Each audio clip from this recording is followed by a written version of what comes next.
George Washington. If any American were to be questioned on their opinion of who the best president to lead the United States has been, their thoughts would more than likely go to George Washington. In fact, a recent poll found that Americans consistently rank George Washington in the top 3 presidents of the United States.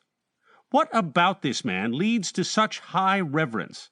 To find the answer to this, one would do well to examine the life of George Washington thoroughly. Upon examination of George's life, one would find numerous character traits that made him such a great man, none greater than leadership, faith, and kindness, coupled with hard work. Demonstrating leadership, George took over a young country in much need of a stable leader. Prior to being President of the United States, George led the American Army in the American Revolutionary War, a war that defined and established American history. For his contribution to faith, George was a man of prayer, always letting his faith in God determine his way in life, and more than that, letting his perceptions of God's will dictate the path of the United States. When one pictures George, no doubt the famous picture of George Washington praying is among the first pictures to come to mind. And finally, one would be missing a majority of George's life if they left out the contribution George made to his family through hard work. George was a man of compassion that dictated his need for hard work. Through his hard work, George was able to lead his family, a small prelude to his future days as President of the United States. The life of George Washington serves as an example of leadership through humble service, courage through a determined spirit, and most importantly, a life of servitude dictated by his faith. As his picture now resides in the White House, countless masses each year are given the opportunity to stare into the eyes of America's most beloved leader, a man who truly was father of his country. George Washington was born to Augustine and Mary Washington on February 22, 1732, in Virginia, on the beautiful estates of Wakefield.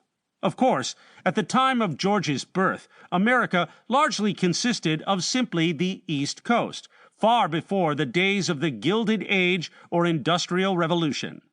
With England controlling the management of the colonies, any child born on the East Coast was an immediate subject of King George II, meaning that George was born into the very empire he would one day reject. Upon examination of his family history later in life, George found that he was a descendant of the great John Washington, who emigrated from England to Virginia in 1656. The very land George was born on was part of a land grant from Henry VIII. George's family was hard-working and ingrained in the middle class of the English culture. George moved about a lot as a child and was quick to describe his childhood as roving and unsettled. George was the product of the second marriage of his father Augustine and was kin to 6 siblings, mostly half-siblings. While George enjoyed a life of fun with his siblings, many of his siblings died while in their youth, a tragic result of the lacking medical care in the early days of America. After George's 3rd birthday, his father moved the family from their current home in Wakefield to Epsawasson, Virginia. In Epsawasson, the family situated themselves near the Potomac River on the bluffs of a huge plantation. The stay on the plantation was brief, however. After only 3 years, George's father found a better opportunity for employment on the famous Ferry Farm located near Fredericksburg, Virginia. The farm offered George the opportunity to live in the outdoors and explore the joys of a country life.